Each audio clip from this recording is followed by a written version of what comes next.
General स्वागत है आपका इंडियन डिफेंस न्यूज हिंदी के एक नए एपिसोड में, जहां आपके लिए लेकर के आते हैं इंडियन डिफेंस के प्रमुख अपडेट्स को।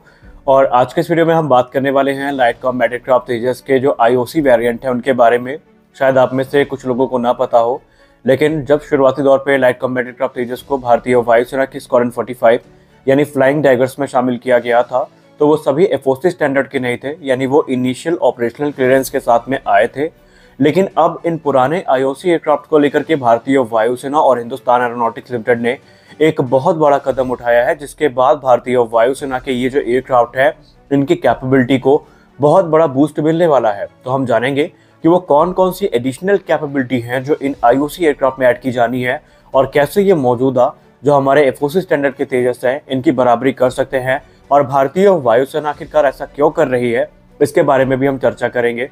तो आज का ये वीडियो बहुत ज़्यादा इन्फॉर्मेटिव होने वाला है। तो अगर आपने चैनल को सब्सक्राइब नहीं किया तो कर लीजिए, क्योंकि हम आपके लिए डिफेंस सेक्टर की जो लेटेस्ट अपडेट्स हैं वो लेकर के आते रहते हैं। तो चलिए शुरू करते हैं आज का अपना ये वीडियो।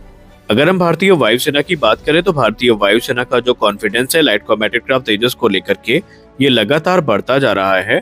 और भारतीय वायुसेना एक तरफ जहां बड़ी संख्या में तेजस मार्क 1A फाइटर एयरक्राफ्ट को इंडक्ट करने की तैयारी कर रही है, तो अब उनका जो ध्यान है ये तेजस मार्क 1 फाइटर की तरफ भी केंद्रित हुआ है।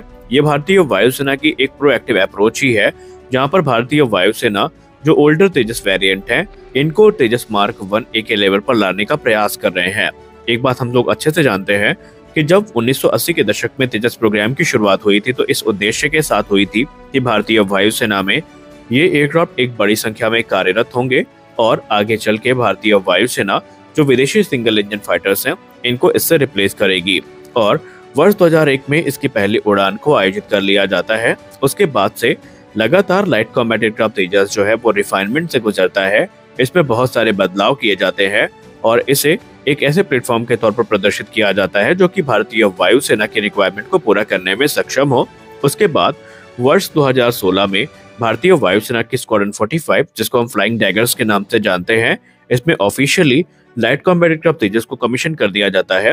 हालांकि ये जो एयरक्राफ्ट होते हैं ये इनिशियल ऑपरेशनल क्लियरेंस के होते हैं, जिनको लेकर के ये भारतीय वायुसेना कहती है कि बीतते समय के साथ चरणबद्ध तरीके से इनको एफओसी स्टैंडर्ड में कन्वर्ट किया जाएगा, और अब वही समय आ चुका है। भारतीय वायुसेना और हिंदुस्तान एरोनॉटिक्स लिमिटेड के द्वारा एक बड़ा कदम उठाया जा रहा है, जहां पर 16 की संख्या में जो इनिशियल ऑपरेशनल क्लियरेंस के एयरक्राफ्ट हैं जो कि तेजस मार्क 1 है, इनको फाइनल ऑपरेशनल क्लियरेंस के तेजस में कन्वर्ट किया जाएगा। और इसमें कुछ बड़े मॉडिफिकेशन और अपग्रेड भी हमें देखने को मिलेंगे। रिपोर्ट्स ये दावा करती हैं कि इनमें कुछ कैपेबिलिटीज तेजस मार्क 1A की भी हमें देखने को मिलने वाली है। हालांकि अगर हम की कैपेबिलिटीज की बात करें जो कि अपग्रेड के माध्यम से इनमें ऐड की जाएंगी, तो इसमें सबसे प्रमुख होगा बियॉन्ड विजुअल रेंज मिसाइल का इंटीग्रेशन। जी हाँ, आपको जान के थोड़ा ताज्जुब होगा कि ये जो आईओसी स्टैंडर्ड के एयरक्राफ्ट हैं इनमें जो बीबीआर कॉम्बैट कैपेबिलिटी है ये मिसिंग है, और ये ऐड की जाएगी, जहां पर हमें डर्बी ER और अस्त्र मार्क 1 जैसे जो मिसाइल्स हैं ये फर्स्ट फेज में देखने को मिलेंगे। उसके बाद जब अस्त्र मार्क 2 प्रोडक्शन के लिए क्लियर हो जाएगी और तेजस प्लेटफॉर्म में उसके इंटीग्रेशन को हरी झंडी दे दी जाएगी, तो हमें अस्त्र मार्क 2 मिसाइल भी यहाँ पर देखने को मिलने वाली है। और दूसरी जो बड़ी कैपेबिलिटी तेजस मार्क 1 में ऐड की जाएगी वो होगी एयर टू एयर रिफ्यूलिंग की। आईओसी स्टैंडर्ड के जो तेजस है इनमें हवा में ईंधन भरने की जो क्षमता है ये मिसिंग है या अभी तक नहीं थी, और अपग्रेड के माध्यम से ये विशेष क्षमता इनको प्रदान की जाएगी, जिसकी सहायता से ये हवा में ईंधन भरने की कैपेबिलिटी के साथ इक्विप हो जाएंगे।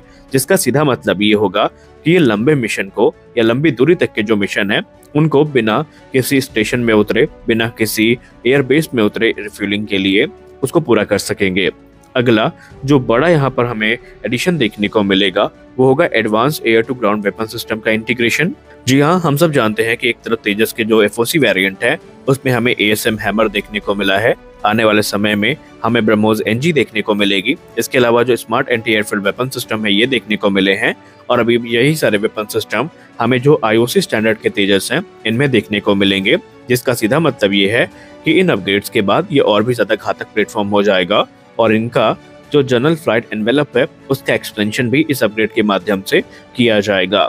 जो इनिशियल ऑपरेशन क्लियरेंस के एयरक्राफ्ट हैं इन्होंने वर्ष 2013 से ही अपनी जगह बनानी शुरू की थी, और उसके बाद ये भारतीय वायुसेना का हिस्सा लगातार बने हुए हैं। लेकिन अब भारतीय वायुसेना बीतते समय के साथ इनको एफओसी फीचर्स देने का प्रयास कर रही है। बहुत सारे जो फीचर्स है वो सॉफ्टवेयर अपग्रेड के माध्यम से दिए जाएंगे, लेकिन कुछ हमें कंपोनेंट अपग्रेड्स भी यहाँ पर देखने को मिलेंगे, जिससे ओवरऑल इनकी जो कैपेबिलिटीज हैं ये काफी ज्यादा बढ़ जाएंगी। और ऑलरेडी ये जो एयरक्राफ्ट है इनको फॉरवर्ड एयर बेसिस में डिप्लॉय करने की प्रक्रिया शुरू हो चुकी है। जैसे कि अगर हम तेजस मार्क 1 की बात करें तो जैसे ये भारतीय वायुसेना को मिलेंगे, इन्हें नाल एयरबेस राजस्थान में डिप्लॉय किया जाएगा। और भारतीय वायुसेना इस समय तेजस को लेकर के बहुत ज्यादा कॉन्फिडेंट भी है। तो आज के इस वीडियो में बस इतना ही।